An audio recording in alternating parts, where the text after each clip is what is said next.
네, 오늘 우리에게 주시는 하나님의 말씀 함께 받들어 읽겠습니다. 오늘 우리에게 주시는 하나님의 말씀 누가복음 23장 13절로 25절 말씀입니다. 누가복음 23장 13절로 25절 말씀입니다. 저와 여러분이 교독하고 마지막 절은 함께 읽겠습니다. 제가 먼저 읽겠습니다. 빌라도는 대제사장들과 지도자들과 백성들을 불러 모으고 이 사람이 백성들을 선동한다 해서 내게로 데려왔다. 하지만 너희 앞에서 신문한 결과 너희가 고소한 것 같은 죄목을 찾지 못하겠다. 헤롯도 역시 죄목을 찾을 수 없어 그를 다시 우리에게 돌려보냈다. 이 사람은 사형당할 만한 죄를 저지르지 않았다. 그러나 나는 이 사람을 매질이나 한 후에 풀어주겠다. 그러자 사람들은 일제히 그 사람을 없애시오, 그리고 우리에게 바라바를 풀어주시오 하며 큰 소리로 외쳤습니다. 바라바는 성 안에서 일어난 폭동과 살인으로 감옥에 갇혀 있는 사람이었습니다. 빌라도는 예수를 풀어주고 싶어서 그들에게 다시 호소했습니다.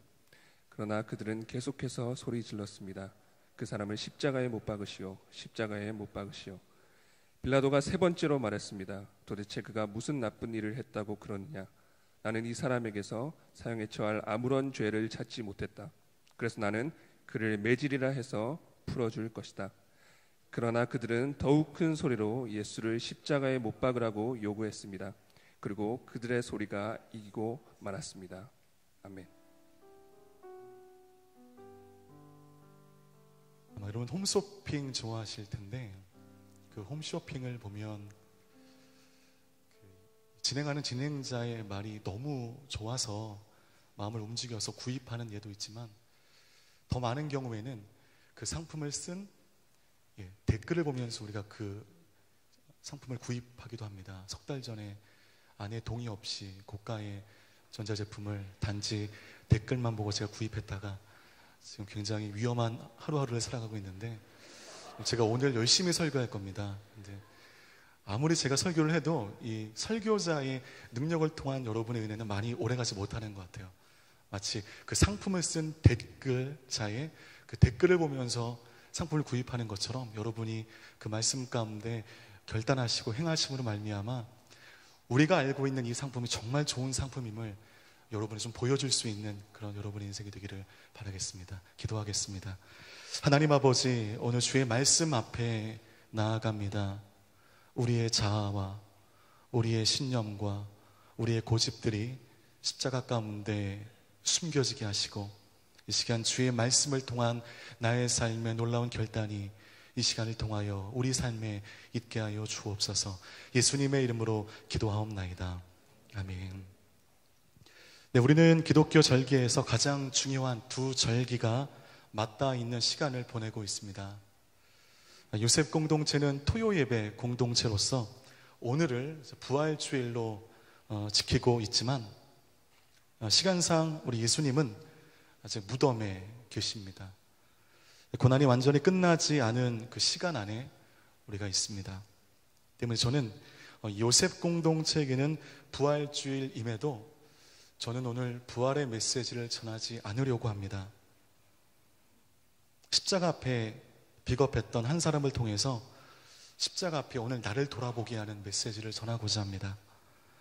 부활의 영광에 우리가 참여하려면 십자가의 고통을 통과해야 하는 것처럼 이 무시할 수 없는 엄중한 삶의 길의 한복판에서 부디 오늘 메시지를 통하여 나 중심의 이기적인 삶을 살아갔던 우리 모두가 확신한 일에 거할 줄 아는 그런 거룩한 결단이 예배하는 모든 예배자들 가운데 있게 되기를 바라겠습니다. 그러함으로 말미암아 그 거룩한 작업 뒤에 부활의 기쁨과 부활의 능력을 만끽하실 수 있는 우리 요셉의 모든 예배자들 되시기를 바라겠습니다. 한나 아렌트라고 하는 아주 유명한 정치 철학자가 인간의 조건이라고 하는 아주 유명한 책을 썼습니다. 저는 이 책을 학부 심리학 강의 때 과제를 위해 읽었었는데 굉장히 충격받았던 대목이 있습니다. 아마도 이 책을 아시는 분들은 공감하시는 내용이실 텐데 악의 평범성이라고 하는 그의 주장의 대목이었습니다. 악의 평범성이란 특별한 사람이 거대한 악을 범하는 것이 아니라 아주 평범한 사람이 그 상황과 조건이 맞을 때 거대한 악을 범한다는 것입니다. 이 책은 그의 자전적인 글인데요, 한나 아렌트는 유대인으로서 이 독일 치하 속에서 위험한 하루하루를 살아가게 됩니다. 수용소에 끌려가지 않기 위해서 발버둥 치면서 피신했던 그 노력의 결과로 그는 수용소에 가지 않아 목숨을 건질 수 있었지만, 자신과 가까웠던 사람들이 그 수용소의 가스실에서 죽어가는 것을 보며 독일 나치에게 치를 떨게 됩니다. 그 경험을 바탕으로 쓴 그의 책 인간의 조건에서는 이 독일 나치라고 하는 이 거대한 악 앞에 드러난 우리 인간들의 추악한 민낯과 함께 인간이 인간 될 수 있는 조건이 무엇인가를 엄중하게 서술하고 있습니다. 유대인의 학살을 주도했던 사람이 여러분 아히히만이라고 하는 장군입니다. 독일 패배 후에 잠적해서 자동차 수리공으로 숨어 살고 있던 이 아히히만이 1960년에 아르헨티나에서 체포되어 압송되게 되고 예루살렘 법정에 서게 됩니다. 그 모습을 이제 한나 아렌트가 직접 보기 위해 그곳으로 가게 되었고, 그녀뿐만 아니라 전 세계 이목이 그 법정을 집중하게 합니다. 바로 그 유대인 수백만 명을 눈 하나 깜빡이지 않고 죽였던 인간의 형상을 한 그 괴물을 보기 위해서였습니다. 이렇게 유대인을 짐승처럼 죽였던 이 아이히만이라고 하는 이 사람은 분명 악마의 모습일 것이다. 분명히 괴물의 형상일 것이다. 거대한 악을 저지른 후 무사히 잠적했지만 양심의 소리에 괴로워하다가 그의 얼굴은 피폐해졌을 것이고, 불안과 공포의 나날을 살았다는 증거로 눈 밑에 다크서클이 깊게 서려 있었을 것이다. 피신의 스트레스로 인해 머리는 빠져 듬성듬성난 마치 톨킨의 소설에 나오는 골룸처럼 같은 모습이 되었을 것이다. 눈은 찢어져 치켜 올라갔을 것이고 눈에는 살기가 등등했을 것이다. 이 생각을 가지고 재판정에 들어가니 거기에는 너무나 평범한, 소름이 끼칠 만큼 평범한 옆집 할아버지의 외모를 한 사람이 그 재판정에 있었다는 것입니다. 그를 본 전 세계가 경악을 금치 못하게 됩니다. 도저히 그런 끔찍한 죄를 저질렀을 것이라고 생각하지 못한 그를 보면서 한나 아렌트는 악의 평범성을 주장하게 된 것입니다. 평범한 인간이 조건만 맞으면 이처럼 거대한 악을 저지를 수 있다. 예루살렘 그 법정에 쓴 아이만이 그 재판정에서 자신의 무죄를 주장하게 됩니다. 그같이 두 가지 이유를 들었습니다. 여러분 한번 판단해 보시죠. 여러분 판사의 경우에 그의 주장이 온당한가? 첫 번째, 나는 군인이었다. 군인이란 상관의 명령에 복종해야 하는 사람이기 때문에 나는 단지 상관인 히틀러의 명령 가운데 복종했을 뿐이다. 그럼 나는 죄가 없다. 나는 무죄이다. 첫 번째 주장이었습니다. 두 번째는 조금도 좀 황당한데요, 위대한 독일 국민이 유대인 학살을 요구했으며 난 그런 대중의 필요에 그냥 행동한 것뿐이기 때문에 나는 무죄이다 라고 하는 궤변을 늘어놓게 됩니다. 그의 말도 안 되는 주장에 전 세계가 막 분노하기 시작했습니다.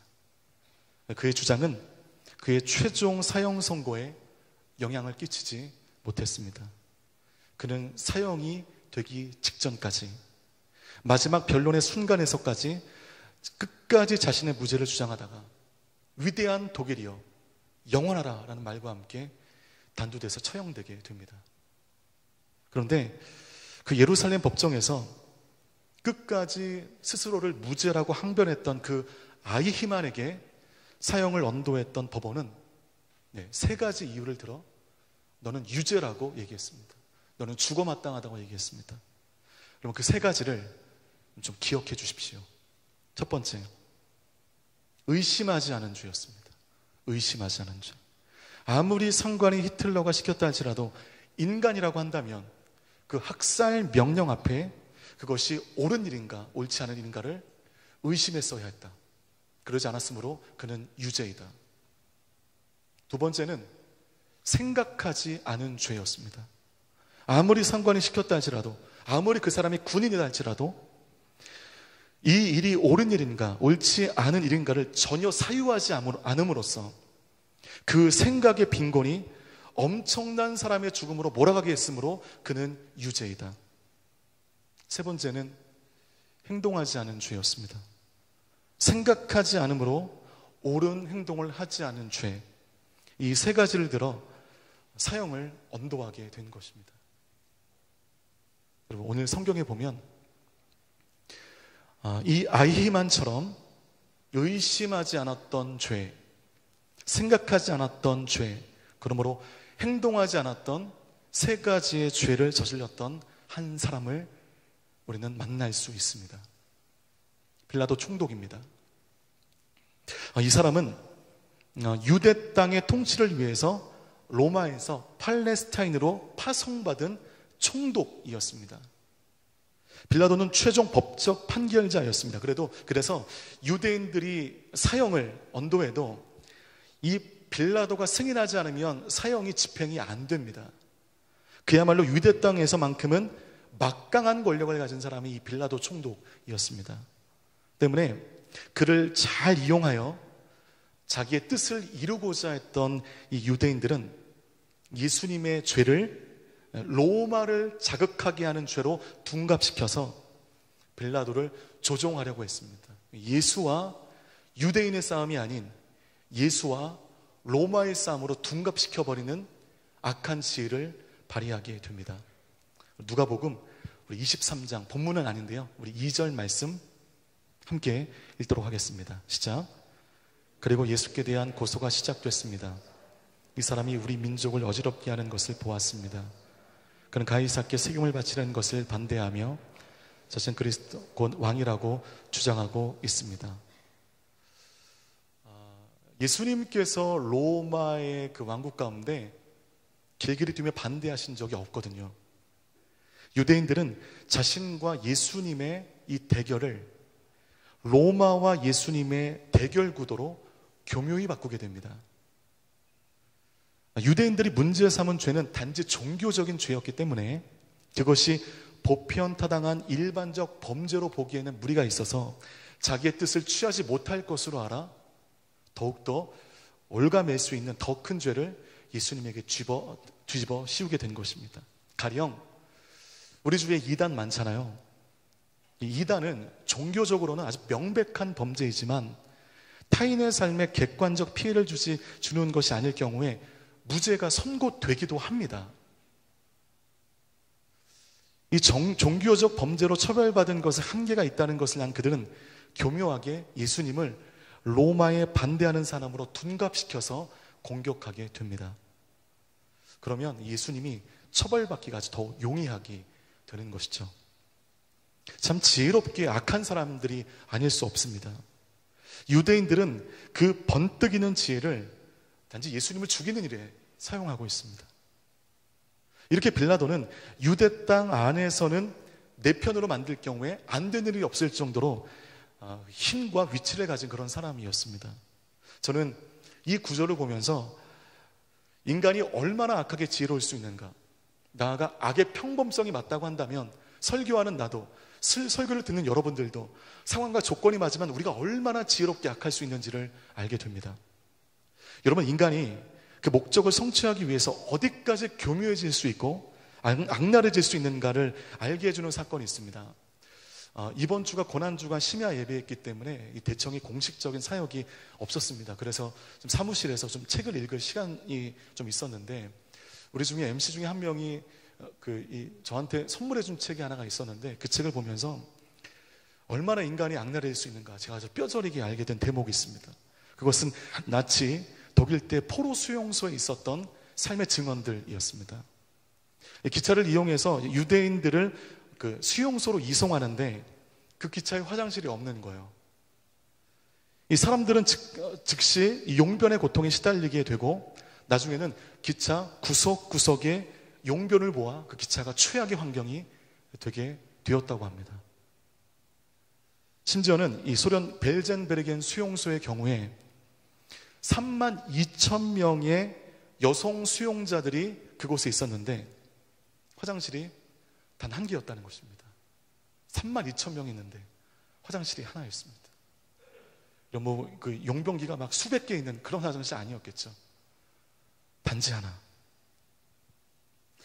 여러분, 근데 이것이요, 귀찮아서 화장실을 짓지 않은 것이 아니라 고도의 심리적인 이유였습니다.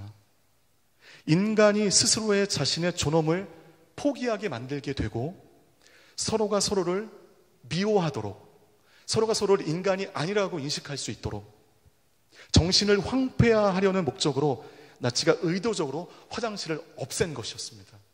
작전은 대성공이었습니다. 사람들이 화장실이 없으니 용변의 고통은 있는데 아무 데서나 용변을 보게 되는 것이죠. 이 간단한 일을 통해서 인간의 존엄성을 상실하게 되었다는 것입니다. 즉 나치가 포로를 죽이려고 할 때 이를 수월하게 만들기 위해서 이 화장실을 없앤 것입니다. 완전한 인간 포로를 죽이는 것보다 인간성을 상실한, 인간의 존엄성을 포기한 포로를 죽이는 것이 더욱더 양심의 가책에 위배되지 않기 때문입니다. 인간을 죽이는 것보다 짐승을 죽이는 것이 쉽고 짐승을 죽이는 것보다 벌레를 죽이는 것이 더 쉬운 것처럼 독일 나치는 인간의 존엄성을 상실해버린 짐승과도 같은 사람들을 향해서 아무런 양심의 가책 없이 총구를 겨눴던 것입니다. 그래서 참 안타까운 대목이 있었는데요. 그래서 매일 아침 아무 맛도 없는 악취가 나는 묽은 커피가 수용소 방마다 개인마다 지급되게 될 때 그것을요, 두어 모금 마시고 나머지는 세수하는 데 썼다는 것입니다. 요만한 조그마한 컵에 이 정도 되겠습니까? 더 작겠죠. 두어 모금 마시고 남는 이 물의 양이 얼마나 되겠습니까? 이걸로 씻어봤자 얼마나 청결해지겠습니까? 저라고 한다면 그 청결함 포기하고 그것을 그냥 다 마셔버려서 목구멍에 커피 향기가 진하게 배이는 이 수용자 입장에서는 경험할 수 없는 그런 사치를 누리겠습니다.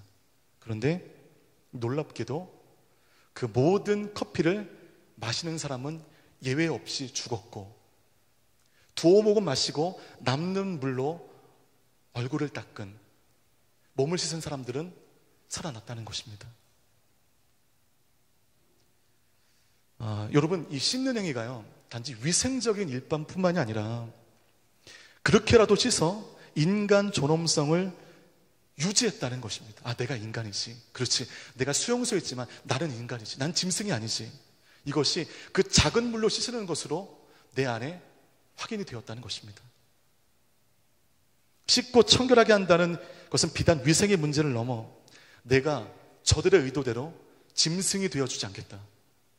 내가 저들의 의도대로 죽어주지 않겠다. 인간으로서의 투쟁이었던 것입니다. 이처럼 여러분, 인간이 교묘합니다. 화장실을 없애서 인간 존엄성을 말살해버리고 그러므로 말미암아 그 포로 죽이는데 양심의 가책을 덜 받게 하는 것, 누가 상상이나 할 수 있겠습니까? 연구했겠죠. 심리학자들의 연구를 뒷받침했겠죠. 인간이 이렇게 교묘합니다. 이렇게 악랄합니다. 포로 수용소의 나치들처럼 당시 유대인들이 그랬습니다. 자신들의 추구하는 이익 앞에 너무도 교묘했고 너무나도 치밀했습니다. 그들은 또한 죄 앞에 과도하게 지혜로웠습니다. 그러나 선한 곳에서는 의도적으로 둔감했습니다. 선한 곳을 바라보지 않았습니다. 그런 교묘한 유대인들에게 빌라도는 반드시 내 편으로 만들어야 할 매력적인 권력자였다는 것이죠. 권력이, 이익이 사람을 이토록 추하게 만든다는 것입니다. 그렇다면 이 당시에 이 빌라도는 우리 예수님에 대해 어떤 생각과 어떤 판단을 가지고 있었던 것일까요? 살펴보겠습니다. 먼저 빌라도는 진실을 알고 있었던 사람이었습니다. 이 포인트가 중요합니다. 빌라도는 진실을 알았다. 그러나 이것을 뒷받침해 주는 말씀이 있습니다. 누가복음 23장 14절 한 절의 말씀 함께 읽도록 하겠습니다. 시작. 말했습니다. 이 사람이 백성들을 선동한다 해서 내게도 데려왔다. 하지만 너희 앞에 신문한 결과 내가 고소한 것 같은 죄목을 찾지 못하겠다. 명백하게 나와 있죠. 빌라도는 예수님에게 죄가 없다라고 하는 진실을 알았던 사람이었습니다. 유대인들은 예수님을 향해 죽이라고 길길이 뛰고 있지만, 그러나 정작 예수의 죄가 사형받을 만한 죄가 아님을, 예수에게는 죄가 없음을 유대 총독인 이 빌라도는 잘 알고 있었습니다. 아, 유대인 요놈들이 작심하고 뒤집어 씌운 거구나. 빌라도가 그것을 알았다는 것입니다. 근데 여러분, 그 진실은요, 아는 게 중요한 것이 아닙니다. 알면서 가만히 있는 진실은 더 이상 진실이 아닌 거예요. 진실을 알면 행동해야 그 진실이 진실이 되는 것입니다. 행동하는 진실이 세상을 바꾸는 것이죠. 아무리 여러분이 진실을 알아도 가만히 있으면 그 진실은 내 안에 사장되는 것입니다. 신학교 다닐 때 여러분, 한국 교회 안에 있는 유명한 설교자들의 설교 자료, 설교문, 설교 mp3 파일 열심히 수집했었어요. 제가요. 제 노트북 D 드라이브 안에 다 담을 수 없어서요, 외장하드를 따로 구입해서 거기에 꽉꽉 채워서, 마치 이것이 저희가 얼마나 큰 성취감을 주었는지 모르겠습니다. 제 친구들 가운데는 이 자료를 탐내하는 친구들이 되게 많았습니다. 저는 설교 몇 편을 보내주면 밥을 한번 얻어먹고 이런 식으로 딜해서 저의 이익을 취했던 때가 있었습니다. 근데 제가 한번 제 보물과도 같은 이 어마어마한 기가의 이 자료를 제 친구한테 한번 보여줬거든요. 보란 듯 자랑하면서, 내가 이 정도다. 내 손 안에 이 한국계 모든 설교자들의 설교는 다 있다. 내가 이 정도다 할 때 친구가 얘기했던 이 한마디가 기억이 납니다. 야, 읽지 않아 네 것이 되지 않은 설교 자료는 휴지야 라고 저한테 얘기했습니다.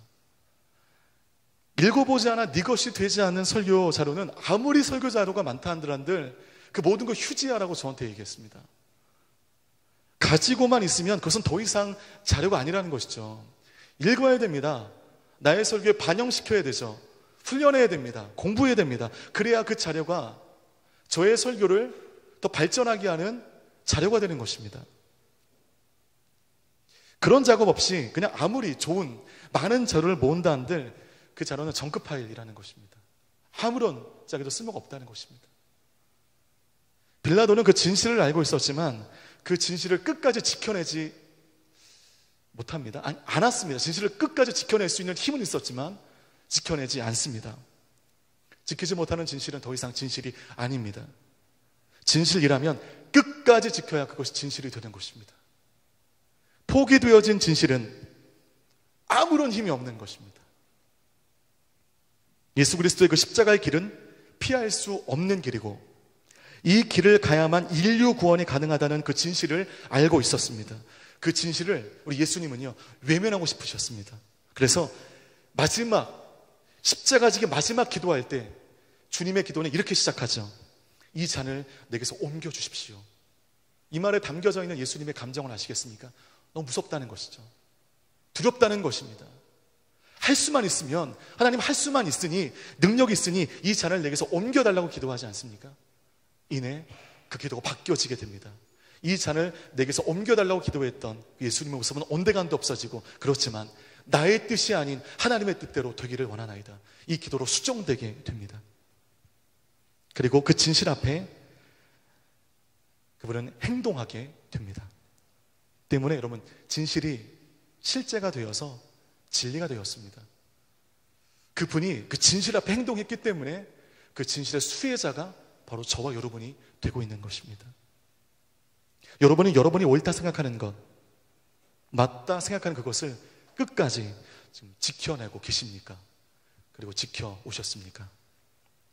지키지 못하는 진실은 그 순간부터 진실이 아닌 단지 신념입니다. 신념은 상황에 따라, 환경에 따라 막 바뀌어요. 신념을 믿을 게 못 됩니다. 얼마든지 변할 수 있는 것이 신념입니다. 빌라도에게 발견되어지는 첫 번째 중요한 실책은 그가 진실을 알았지만 지켜내지 않았다는 것입니다. 두 번째, 빌라도에게 발견되어지는 또 하나의 실책은 그는 대안이 무엇인지도 알았던 사람이었다는 것입니다. 문제를 알았어요. 그것에 대한 대안도 알고 있었던 사람이었습니다. 누가복음 23장 우리 20절 말씀 함께 읽도록 하겠습니다. 시작.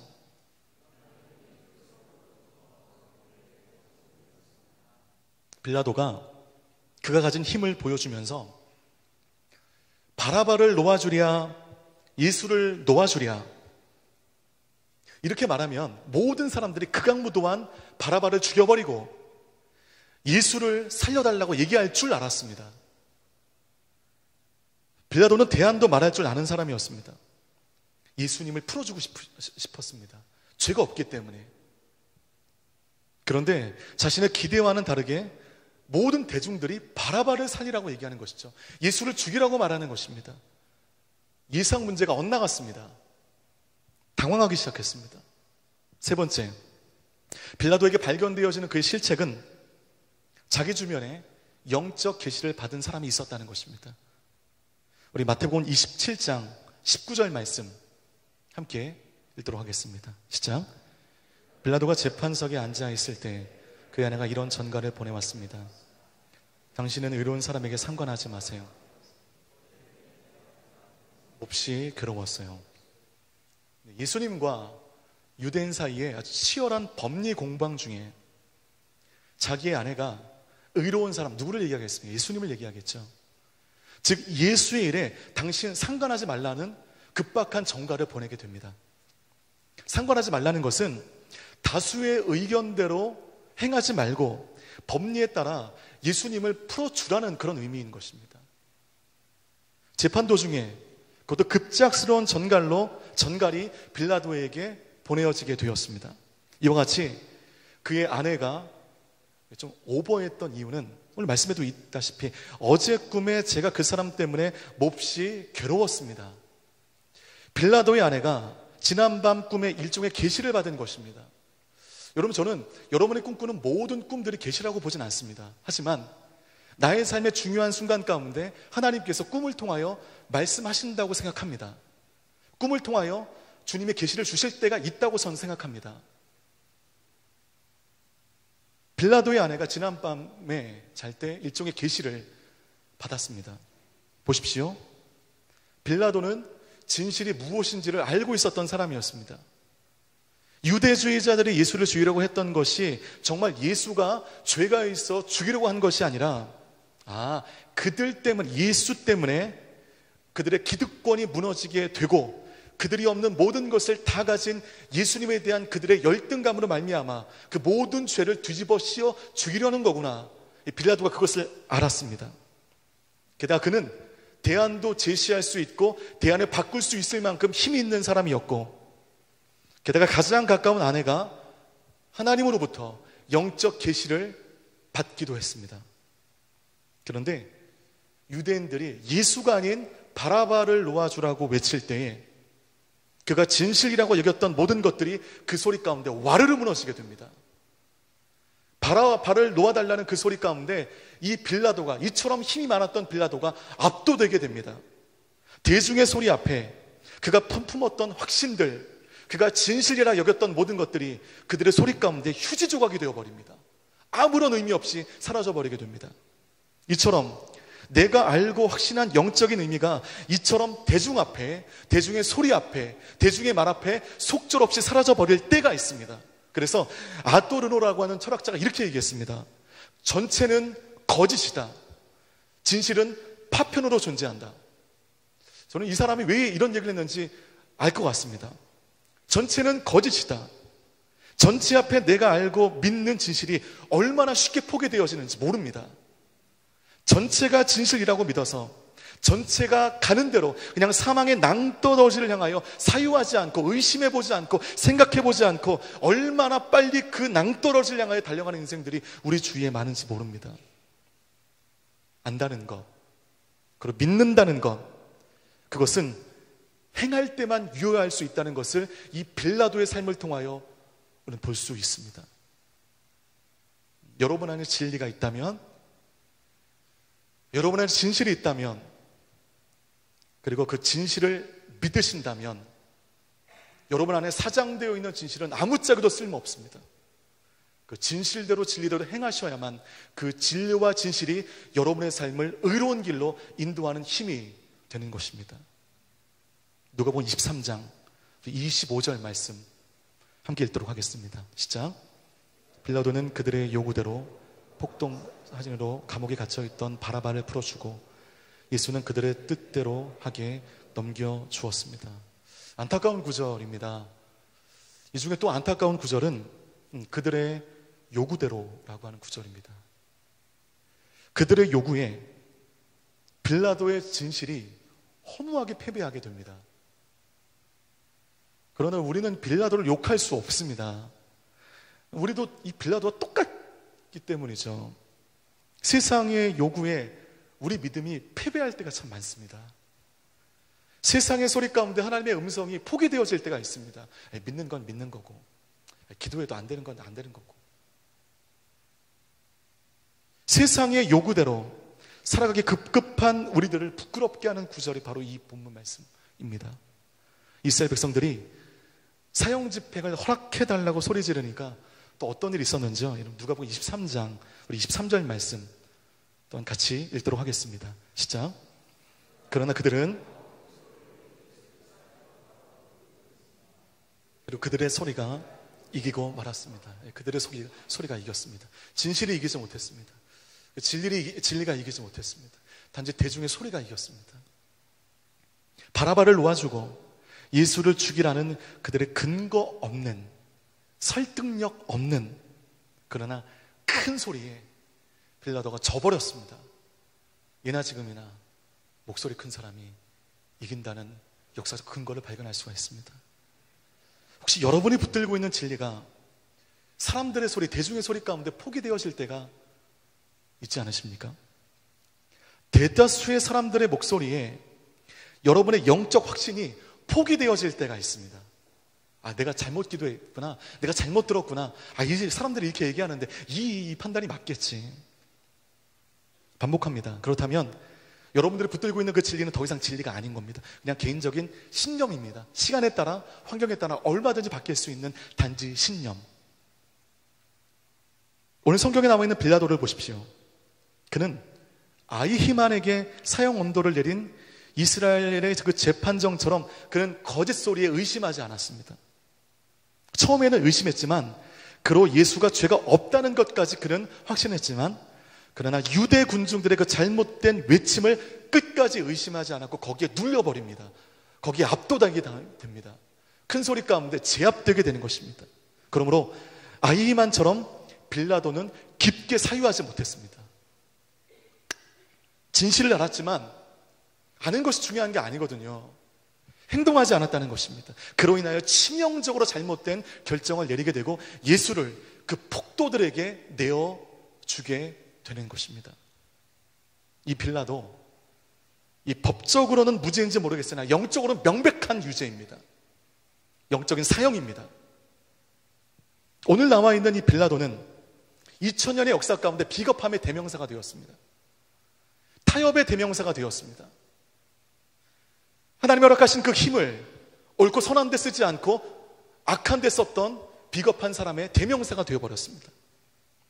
빌라도의 행위가 정치인이기 때문에, 그가 정치인이기 때문에 어쩔 수 없는 판단이었다고 100번 양보하여 생각하실 수 있습니다. 그러나 그것은 우리의 판단입니다. 하나님의 판단은 달라요. 그들의 소리에 압도되어 예수를 폭도들에게 넘겨준 이 빌라도의 결정은 진실을 끝까지 지켜내지 못하고 대중의 소리에 진리를 넘겨준 그의 행위는 후대까지 부끄러운 결정의 흔적으로 남게 될 것입니다. 아시는 바와 같이 여러분, 제 이름은 이길탁입니다. 너무 특이하고 별로 마음에 들지 않는 이름입니다. 여러분, 동명이인 찾기가 되게 어렵습니다. 제가 이제 SNS에 그 이름 검색하는 날이 있잖아요. 그 SNS 보면 이름 검색하는 날에 할 일이 없었는지 무심결에 이글택을 써본 겁니다. 놀랍게도 검색이 될까요? 안 될까요? 됐어요. 송파에 있는 고등학교를 나온 20세 초반으로 보이는 그 남자 형제인데 아주 아리따운 여자친구와 알콩달콩 사랑하는 사진이 딱 그 대문에 박혀 있더라고요. 근데 저는 그 사람이 누군지를 모르거든요. 만난 적도 없거든요. 근데 마음으로 축복이 빌어지는 거예요. 이 사람 잘 살았으면 좋겠다. 이 사람 행복했으면 좋겠다. 헤어지지 않고 그냥 결혼했으면 좋겠다. 네, 그런 마음이 드는 겁니다. 뭔가 좀 피가 땡기는 듯한 그런 마음이 드는 거예요. 이 특이한 이름을 동시에 소유한 사람이라고 하는 그것 때문에. 여러분, 저처럼 흔하지 않은 이름도 동명이인이 있는데, 여러분, 이 요셉 공동체 안에서 진짜 유난히 많은 이름들이 있습니다. 400명이 되지 않은 이름 가운데, 이 사람들 가운데 진짜 많은 이름이요. 어떤 이름이냐면 지혜, 은혜, 지은, 지영, 한나, 오대천왕입니다. 오대천왕. 네, 진짜 많습니다. 이 지혜라는 이름은 제 휴대폰에 저장되어 있는 사람 한 15명입니다. 김지혜가 이 집 김지혜인지 저 김지혜인지 김지혜하고 가로 열고 그거에 대한 부연 설명을 쓰지 않으면 누군지 모르는 겁니다. 지영이란 이름 아깝게 이해했습니다. 13명입니다. 지혜 생각보다 의외로 많지 않았어요. 5명. 한나 5명. 이 이름들이 부모님들이요 너무 사랑하는 마음으로 최선을 다해 지은 이름으로서 얼마나 귀하고 얼마나 좋은 뜻이 있는지 이 요셉 공동체 안에서도 여러 명에서 외우느라 굉장히 힘듭니다. 누가 누군지를 잘 모를 때가 있습니다. 이름이 많다면 그 이름이 의미가 좋은 것입니다. 그렇게 알고 계시면 됩니다. 영어 이름으로는 여러분 피터 있죠. 베드로, 피터, 존, 요한, 자매님들은 수삼나, 그리고 마리아, 메리 이런 이름들이 유난히 많은 이름으로 그 비율을 차지하고 있습니다. 그래서 제가 인명사전에 빌라도라고 이름을 검색해 봤는데요. 이 본문에 나온 빌라도 외에 다른 인간들은 단 한 명도 그 이름이 검색되지 않는 겁니다. 예수님의 사건 이후에 빌라도라고 하는 이 이름은 지구 역사상 점점 사라져버리는 이름이 되었습니다. 점점 소멸되는 이름이 되었습니다. 왜일까요? 빌라도라고 하는 그런 이름은요, 비겁함의 대명사가 되었기 때문입니다. 타협의 대명사가 되었습니다. 알지만 행동하지 않음으로 말미암아 그 진리를 포기한 패배자의 상징이 되었기 때문입니다. 그런 의심하지 않고 생각하지 않고 행동하지 않은 연약한 인간의 모습에 전형이 되었습니다. 권력이 많으면 뭐예요? 행동하지 않은 진실은 세상을 바꿀 수 없는 것입니다. 연약한 사람이었습니다. 그렇게 잘못된 결정을 한 것으로 예수님을 십자가로 인계한 결정적 역할을 한 것으로 그의 이름은 역사 속에 흔적도 없이 사라져버리게 되었고, 그 이후에 빌라도를 논하는 모든 사람들마다 빌라도의 이름을 부끄럽게 생각합니다. 타협의 대명사, 비겁함의 대명사라고 생각하고 있습니다. 우리는 예배 도중에, 아까도 성찬식 도중에 사도신경을 외우며 사도의 신앙 양식을 우리는 고백했습니다. 사도행전을 외울 때 예수님을 팔아버린 가롯 유다를 타겟 삼아 가롯 유다에게 고난을 받으시고 라고 말씀하지 않았습니다. 3번이나 예수님을 부인하고 십자가 여정 가운데 두려움에 도망쳐버렸던 루저 베드로를 향하여 베드로에게 고난을 받으사라고 말씀하지도 않습니다. 그 극악무도에 있던 대제사장에게 고난을 받으사라고도 말씀하지 않습니다. 본디오 빌라도에게 고난을 받으사. 그 수많은 직간접적인 가해자들 가운데 성경은 왜 콕 집어 빌라도에게 고난을 당하셨다고 말하고 있는 것일까요? 그 사건이 수천 년이 지난 지금까지 예배가 행해지며 사도신경이 외워지는 그 모든 순간들마다 빌라도에게 고난을 받으사라고 외쳐지고 있는 것일까요? 빌라도는 책임을 회피했던 사람이었습니다. 진실을 알았지만 그 진실을 끝까지 외면하여 자기의 이익을 취했던 사람이었습니다. 악한 사람의 큰 소리에 눌려버려 세상과 교묘하게 타협했던 사람이 빌라도였습니다. 영적 책임을 회피하고 진실을 알지만 행동하지 않으며 악한 사람의 소리에 믿음의 신지를 포기하며 세상과 타협한 것은 하나님 앞에 명백한 죄가 됩니다. 그는 죄인입니다. 그것이 하나님 앞에 가증스럽게 보이게 된 것입니다. 그래서 여러분, 악한 소리에 눌리지 마십시오. 영적 그리스도인으로서 세상과 타협하지 마십시오. 세상 속에 동정해야 될 때와 세상 가운데 냉정해야 될 때를 아실 수 있는 하나님의 지혜를 구하십시오. 냉정해야 할 때는 진리의 싸움이라고 한다면 피 흘리면서까지 싸우실 수 있는 거룩한 파이터 모두가 되시기를 주님의 이름으로 축복합니다. 그 싸움, 그 진리를 위한 싸움이라면 우리 하나님 도우실 겁니다. 여러분 홀로 외면하여 두시지 않으실 겁니다. 광야 가운데 여러분 혼자 외면하고 멜로이 있을 수 있도록 하나님께서 여러분을 방치하지 않으실 것입니다. 진리를 알고 있다면 여러분 이제 행동하십시오. 한국교회 문제는 성경의 진리를 모르는 것이 문제가 아닙니다. 한국교회 성도만큼 성경 공부 많이 하는 성도 찾아보기 어렵습니다. 이처럼 성경 진리 가운데 목마른 사람 찾아보기 쉽지 않습니다.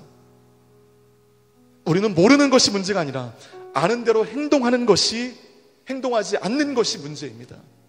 진리를 알지만 진리대로 행하지 못한 죽은 믿음이 피로 값주고 사신 한국교회를 힘없는 종교인들의 모임으로 전락시키고 있는 바로 그것입니다. 평범했지만 그러나 그 안에 감춰진 죄성이 그를 악마로 만들게 되었고 그는 예수를 죽이는 주범자가 되어 사도신경이 읊어지는 모든 것들마다 그의 추악한 이름이 공개되어지게 되었습니다. 물론 빌라도로 인하여 예수님께서 십자가를 지시는 것, 그로 인해 죽는 것 모두 하나님의 섭리 안에 있는 거스를 수 없는 일이지만 그러나 그 비극적 섭리의 종결자가 빌라도 자신이라는 것이 얼마나 불행입니까? 얼마나 비극입니까? 고난주간을 마무리하면서 저는 부활하신 예수님이 아닌 빌라도라고 하는 인간에게 시선을 고정시켰습니다. 그 앞 사건에 나오는 바라바는 희대 살인자로 빌라도와 교차가 됩니다. 바라바는 얼떨결에 구원받은 사람이고 빌라도는 지금의 저와 여러분들처럼 진리를 알고 진리를 알았지만 행동하지 않고 세상에 대해 의심하지 않음으로 타협한 그런 사람의 전형으로 우리 기억 속에 오랫동안 남아있게 될 것입니다. 그런 빌라도는 바로 오늘 여기를 살아가고 있는 우리를 보여주고 있는 비극적인 인생인 것입니다. 오늘 사망의 권세를 뚫고 부활로 나아가며 죽었던 인생을 살리시는 십자가의 보혈이 여러분의 변질되고 더러워진 삶의 영혼에 흐르기를 주님의 이름으로 축복합니다. 그리고 그 은혜로 새롭게 되는 은혜가 있게 되기를 바라겠습니다.